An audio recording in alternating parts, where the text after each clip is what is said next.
How's it going, FOE family? This is Johnathen Lanza, just after the September 2nd online regional for Carta Magica, and I played the Pan Ready to Fight Returns, the reboot deck.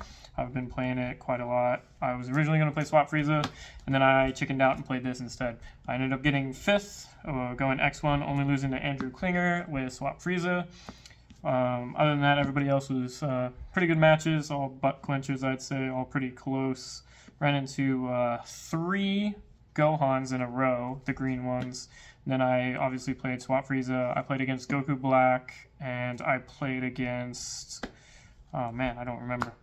I played against Majin Vegeta, that's what it was. So obviously very generic, you know, the leader.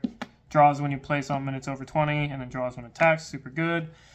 Then for the Z deck, super simple. You got 3 of the Mainstay Boy, 3 of the Vegetas, and then 1 of the Surmounting. Most of the time, you're always just playing this dude over everything else, and then sometimes a Vegeta if you feel necessary. But other than that, Z Extra is pretty simple. We got the main deck, which obviously you're running the main package, so you're running 4 of United Emotions, you got 4 of the Monkey, I run 4 of the Goten, I run 4 of the GT Goku, 4 of the Wisher of Miracles, and then my own thing that I like to run is 4 of the one-drop Goku, since I'm running 4 of the regular super combos, the Raditz super combos. They're searchable off of this guy, they're searchable off of her, and I mean... they're just super good. Most of the time, you're going to be at 4 or less life anyways, because most decks have to hit you to that lower threshold nowadays to really get anything done. So that's why I really like this guy. Plus, this deck really doesn't have a turn 1 other than this card, and you don't want to play this on turn 1 because it'll go to 20k, and then it can't attack, so you don't gain the benefit of searching the top 5. Everything else here is really hard to play on turn 1.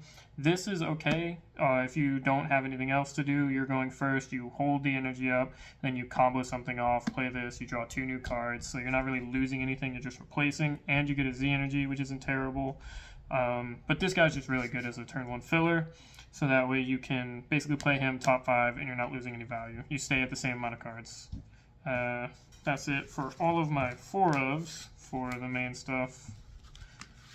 Pretty simplistic, pretty sure everybody knows this deck by now, knows what it runs, knows how it runs, but some people still get surprised by it every so often. Next, we have 3 of the Tri combination. This card came in a lot more than I thought it would. Being able to, for instance, throw it on top of your Goku, the Z Battle card, or being able to throw it on top of that, throw it on your unique Gohan, because people will not remove it, they'll leave it on the field so that way you can't play another one, so you just throw this on top of it. Then if it has the power, it goes to 25, and you get to neg something, so you can neg with that combo a total of 50k power, which for the Gogeta that's coming out next set is going to be pivotal, because that card can only be removed via battle or via negging effects due to game state-based actions. So yeah, 3 of these guys, super useful. Next, got 3 of the Gohan. 4 is a little bit too overkill, because you're really not going to have 3 Z energy until like turn 3 most of the time, turn 2 maybe if you're really getting comboed down. So he's kind of like iffy. Sometimes I'll play him defensively, but most of the time you're like, I just need a 1-drop, so you slam him down. He becomes 25 double strike, so that gets a super combo and then an extra card, depending on whether there's Z Awakened in the 20k or not. And plus, he's just a good all-arounder. Maybe use him as a blocker, but nowadays he never sticks around the block, so you just swing in with him. Then we got 2 topos, pretty self-explanatory. You got nothing better to do, you just topo. Past that, I don't really use him that much. I normally side him out. He's okay, but with yellow being so prominent, if I try and slam this down and they just they hit me with a T-blow, then I discarded a card, and I just played a dude for 2 mana, which kind of sucks. I do draw the card back at least with the leader ability, because he'll still be over 20, so I'll get it back, but it still feels bad. Next, got 2 of the Sun Gohan rare. It's a situational card, mainly used against aggro decks. I'd say I did not use it at all. Normally it's another either charge piece or I side it out for something else, because a lot of the times you'll never find enough targets to give him the 10k double strike, because either everything has barrier nowadays, or people just don't play enough card nowadays. People will just play like 1 or 2 battle cards and that's it. So it's like I could play this, or I could play literally anything else in my deck that I find better. But he's just a good piece that some people don't see coming sometimes. Next, 2 Broly's. I would be running 4, but I am poor and I'm not paying like $90 for this. I got these from the last regional. I never bought any. I only won them. And 2. I'd run 4 because this card is insane. It's a turn 2 play, which this deck only has a couple turn 2 plays that it plays naturally, like the GT Goku and the Monkey that it can play for free. Past that, you don't have a whole lot of turn 2 plays. Most of your big plays are on turn 3 and turn 4. So like your Goten's a turn 3 play. Some of your other big cards are turn 3 plays. You can play the top 5 Searcher Pan on turn 2, but 90% of the time you either want to be slamming down this because it's a 30k crit that draws you 2, or throw down the GT because it gets you 2 Z energy and it's 2 30k regular attacks, if you can get 2 Saiyans to combo with. Next, to Broly, because I've stated multiple times in all my other videos, I hate blue, so blue hate, and I guess yellow hate nowadays too. Most of the time they're holding up 2 energy to just send you though, so a lot of the times I won't play these. I'll keep them in the deck and I won't side them specifically for the Goku GT, since these are Saiyans so he can combo them off. But sometimes if I don't have anything else better to side out, I'll side these out. A lot of the times they're just target fodder though. Next, on to the extras. We got 3 testings, because testing is still really good even with how much removal there is today. It's just hard to get sparking in this deck, which is why I only run 2 of this. Getting to 5 is a little bit harder in the early game, so you're not really going to have this online too much, but this, you go to 6 when you awaken, and then you just need to hit yourself or have somebody hit you, and then you can use this. It's really good into Gohan as well, because if they attack, you can do either of these take a lives, and then you go to 3, and then you don't burn a life, which is important, because every card in hand matters against that deck. I would know, I played it 3 times. Other than that, it's just a good card. A lot of people aren't playing token negates nowadays because the other colors have better cards to be using as negates. Unfortunately, red has not gotten that option yet. Red still has the same negates that I think I've been playing since I started the game, which is insane. Make new red negates. I get it's a aggro color, but like, geez, help me out here. Same with these guys. They're a sparking negate. They help you take a life, so that way if you need to get closer to 4 for the super combos, or it's really good in aggro decks. If you have the sparking, you can neg 10 something, so like a dual attacker. So like against Crimson's 20k dual attacker, you can neg a 10, so you get out of both swings pretty much, unless they combo up. That's I only run 2 because, like I said earlier, getting the sparking is really hard, and most of the time you don't need too many negates in this deck because the game is normally over by turn 4 or 5. Anything past that, and you're losing advantage to your opponent. And then lastly, for negates, we have 2 King Vegeta's Imposing Presence. I've seen some lists run 3. I don't like 3 because it's dead in hand until you're at 3 energy. Most decks do not care about this card and will just swing over it because they are large enough. So you really only need 2 because you're only ever going to use it like once. I think I maybe used this card once today and that was about it. So nothing too crazy. It's pretty generic, pretty useful all around. And then next we got one-ofs. I got Nappa for some random reason in case I want to burn somebody and I don't have a black card in my anywhere visible zone. I did not use him once today, so I did him out every single game. Still don't know why I play it, but it's here in case I want to get spicy. SCR, obviously, the Vegito SCR. If you're playing anything else, you're wrong. Vegeta, maybe if you're poor, but I feel like that card's more expensive than this card now. So, I don't know. Play whatever you want, but this is definitely the best for this deck. And then one of this guy, King Vegeta, Hidden Ambition. This card is broken nowadays. Everybody doesn't expect it. They're like, oh, I'll just take the life, or I'll use it for free, and then I counter it, and they die. I did that to every single green Gohan that I faced today, and each time, they lost because of it, because they discarded 2 cards, got 0 advantage, and I hit them for like a 40k double striker. 45 because I combo this off because it plays it. One of the big boy, very situational. It's not too hard to get off because you have a lot of Saiyans, so you can always either play them or charge them. Paying 3, nowadays this deck awakens on turn 3 for the most part because everything's slowed down. So you can play this relatively easily on turn 3, then untap, awaken. So it's a 35 double striker that warps a card, negs 32 things, and gives your leader a buff. So they're a 20k on your opponent's either turn 3 or turn 4, which is useful depending on what deck you're going against. Other than that, it's just a useful card. Sometimes I side it out for other things, but for the most part, I like to keep it. And then lastly, we got Toa, the Dark Rejuvenator. She is another spice card. You can play any Overrealm in this, honestly. You could probably play like Vegito, but it's kind of mid. Honestly, I'd recommend Secret ID. This is just another spice piece in case for some reason you have this and you don't have SCR. You can either play this guy, attack 3 times, twice with double strike, or play this guy, attack 3 times with double strike. Both are options because they're both 2 costs.